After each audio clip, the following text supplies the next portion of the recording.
Hello students, let us continue with the topic of p block elements, and before continuing that, let us understand certain terms like nuclear charge, effective nuclear charge which is represented by Z effective, and shielding effect. Okay, now what is this nuclear charge? Nuclear charge is nothing but the total charge of the nucleus. So nuclear charge means what? The total charge of a nucleus is referred to as nuclear charge. Okay, then what is effective nuclear charge? Okay, effective nuclear charge is the net charge that the outermost electron experiences. Now if you consider any atom here, this is the central nucleus and electrons are present in the different orbitals here, different shells. Okay, now there is a each every electron which is present in a particular atom will experience this positive charge. Okay, so whatever the net charge that these electrons experience, that is referred to as effective nuclear charge. Okay, so effective nuclear charge is the net charge that each and every electron is experiencing in that particular atom. Okay, so what does this effective nuclear charge tell us? So effective nuclear charge tells us that higher the effective nuclear charge, if the effective nuclear charge is more, greater will be the attraction towards the nucleus.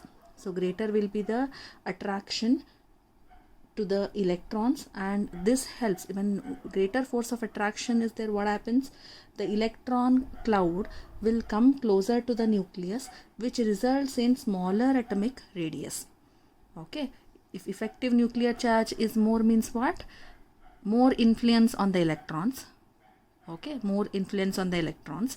When more influence on the electrons is there, more force of attraction it will have. When more force of attraction it experiences, this cloud will start to shrink, size of the atom will decreases. Okay, this you are supposed to remember.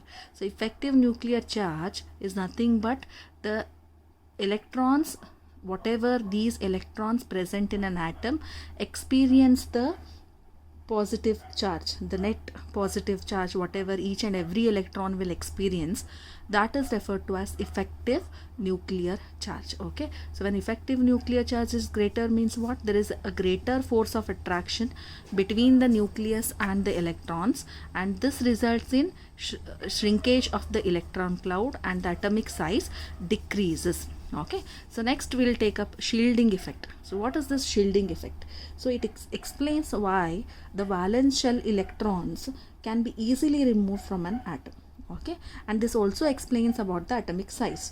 Okay, now in an atom, if you consider, electrons are present. Okay, so these electrons can shield each other from the pull of the nucleus. Okay, so this effect is called a shielding effect. So shield us to cover. Okay, so the outer electrons are present here. The inner electrons will cover the outer electrons from experiencing the positive charge. Okay, so if these are covering properly, we say greater shielding effect.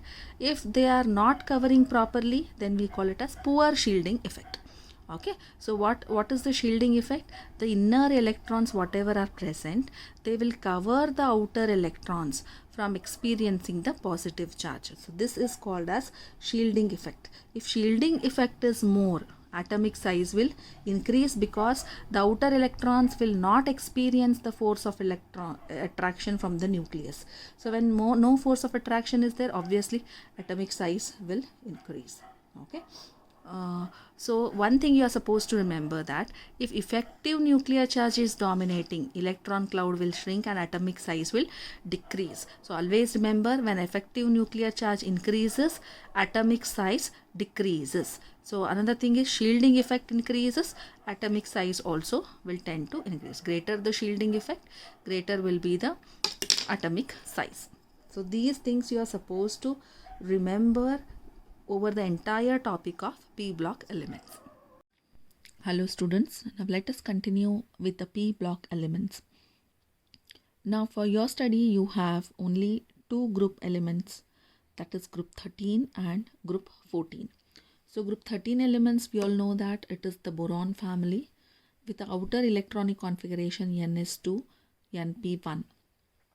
Whereas group 14 elements called as carbon family has the outer electronic configuration Ns2, Np2. So now let us look into the elements and their electronic configuration. So when it comes to boron family, boron is heading the family. Then comes aluminium, gallium, indium and thallium. Okay, boron, aluminium, gallium, indium and thallium. Now how to remember these elements? You can just see the mnemonics to remember the elements of group 13.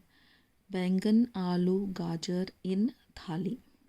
Okay, so B is for boron, Al will be the aluminium, Ga is for gallium, In is for indium and Tl is for thallium.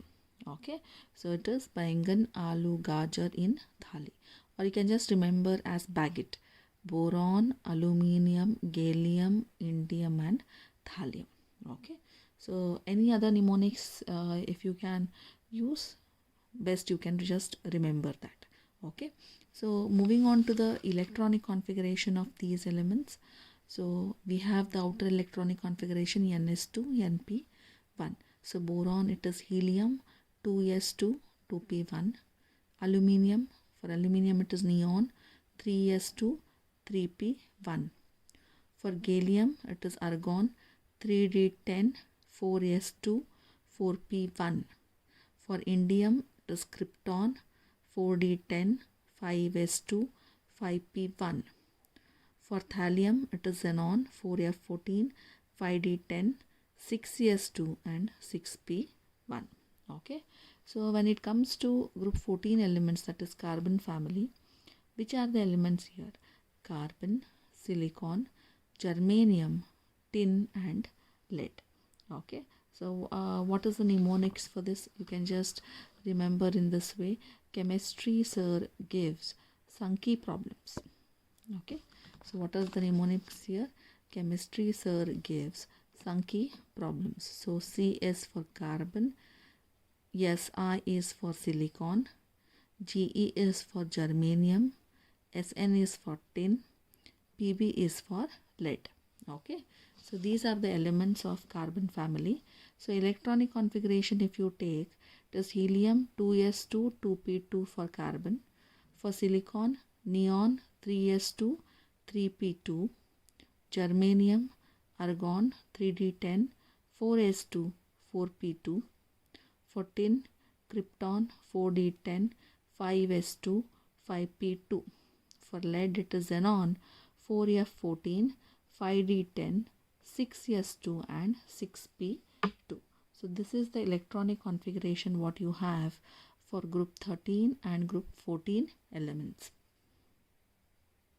Moving on to next part, that is occurrence and abundance of group 13 and group 14 elements.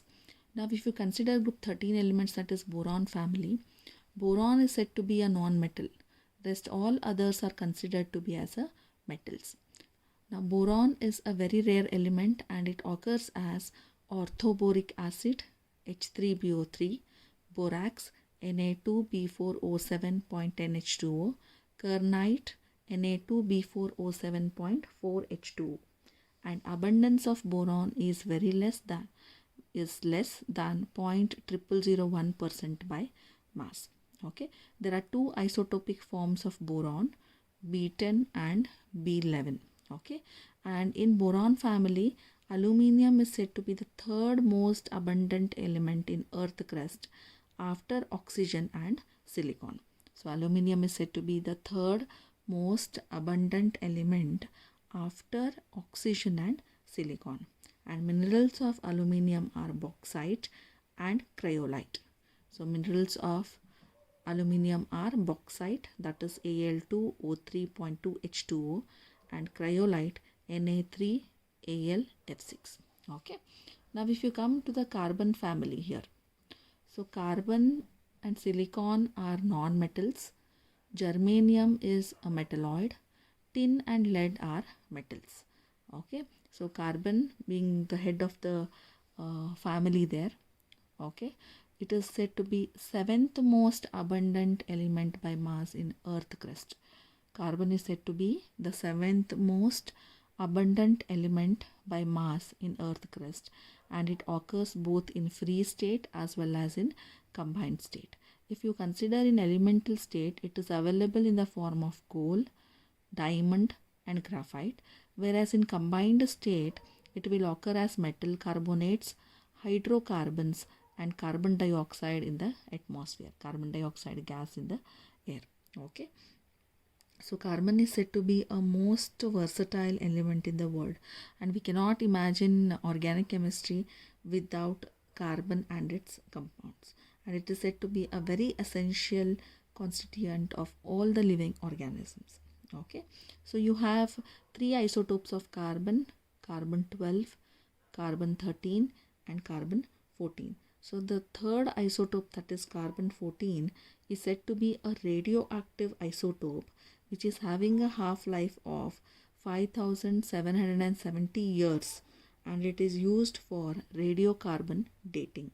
Okay, next silicon. Silicon is a very important component of ceramics, glass and cement, and it is the second most abundant element, and in nature it is existing as silica and silicates. Okay, now next comes germanium. Germanium is occurring only in the traces. Okay, tin, it is occurring as a cassiterite, okay, SnO2, and lead, it occurs as galena, lead sulfide. If you make use of ultra pure form of germanium and silicon, these two combination, they are used to make transistors and semiconductor devices. Okay, so germanium and silicon together can be used to make transistor and semiconductor devices. Now let us move on to the next property, that is atomic radii and covalent radius. So when it comes to boron family, now we all know that whenever you move down the group in a periodic table, atomic radii should tend to increase. Now why it should increase? Because every time you move down the group, there is an addition of an extra shell. Okay, due to the addition of the extra shell, what happens? Atomic radii increases. But there is an exception in case of boron family. Now look here, boron to aluminium, there is an increase in atomic radii, correct? Okay, so aluminium to gallium, if you are going, there is a decrease in atomic radii, again there is an increase. Now why there is a decrease in atomic radii when you move from aluminium to gallium here? Okay, so according to the general trend, what should have been there? Atomic radius of gallium should be greater than that of aluminium. But here what is happening? Atomic radius of gallium is less than aluminium. So why it is showing this way? Because you should look into the electronic configurations here. So whenever you look into the electronic configurations of boron family, so when you move from aluminium to gallium, there are additional d electrons present here. Okay, so there are 10 d electrons. Now what happens due to these electrons here? These d electrons will show poor shielding effect. Okay, so when these d electrons show poor shielding effect, they are not able to properly shield the outer electrons from experiencing the nuclear charge.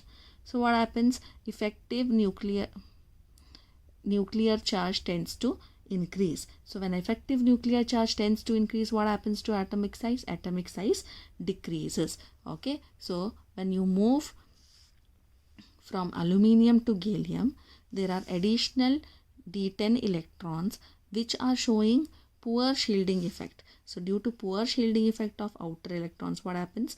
Effective nuclear charge of gallium increases and atomic radius decreases. Okay, so if you move to the carbon family here, okay, if you consider the carbon family, covalent radius, okay, so across the period, if you go, what happens? Across the period, the covalent radius are smaller, okay, they decrease. Okay, so why? Because effective nuclear charge tends to increase. When you move down the group here, covalent radii regularly increases here, okay, because additional shells will be introduced. As a result of that, what happens? Covalent radii will tend to increase, okay. So if you consider from carbon to silicon, there is a considerable increase in the covalent radius. Germanium, tin and lead, there is a small increase. Now why there is a small increase? So in germanium, tin and lead, you can see d electrons are involved.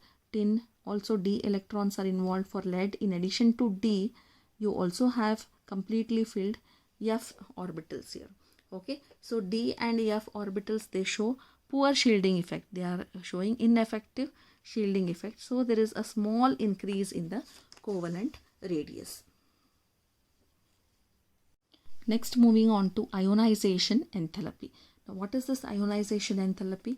Whatever amount of energy that is required, that is to be supplied to remove an electron, that is referred to as ionization enthalpy. Now here what happens? The general trend is down the group, if you grow, atomic size increases. So when atomic size increases, what should happen to ionization enthalpy? Ionization enthalpy should decrease down the group. So the general trend of the periodic table is ionization energy should decrease down the group. But here in case of boron family, ionization enthalpy do not decrease smoothly down the group as expected by the general trend. So again, if you take the electronic configuration here, okay, so what is the ionization enthalpy down the group? If you go, it should decrease, okay. So boron has got highest ionization energy. Then what should come? Then comes aluminium. But here what is happening? After boron, you are getting gallium and then aluminium, okay. Trend is what? Boron is highest, next comes aluminium, then gallium, then indium and thallium. So again here what is there? Thallium is having greater ionization energy than indium. Now what is the reason that there is a not general trend of decrease in ionization energy? So again here in gallium, if you see, D10 electrons are involved. So these D10 electrons, what they'll do? They'll show poor shielding effect. So due to poor shielding effect, what happens? Effective nuclear charge increases. When effective nuclear charge increases, atomic size decreases. When atomic size decreases, ionization energy increases. That's the reason why gallium is having high ionization energy than aluminium, because of poor shielding of d electrons, okay. The same reason is for thallium and indium. So in case of thallium, what happens? You have 4f14 electrons, completely filled 4f orbital is there. So this will show poor shielding effect. Due to poor shielding effect, what happens? Effective nuclear charge increases, atomic size decreases, ionization energy increases. That's the reason why thallium has got more ionization energy than indium, okay. So there is a not regular trend. Boron, aluminium, gallium, indium and thallium should have been there. But here after boron, gallium, aluminium, thallium and indium. So why gallium is showing more ionization energy than aluminium? Because of poor shielding of d electrons. And why thallium is showing more ionization energy than indium? Because of poor shielding of 4f electrons. Next, when it comes to carbon family, so ionization enthalpy decreases down the group. But again, if it is decreasing down the group, you can see for lead, okay, there is an increase in the ionization energy. Again, if you look into the electronic configuration here, so in case of lead, you have 14 electrons in the f orbital, completely filled f orbital, which is showing poor shielding effect.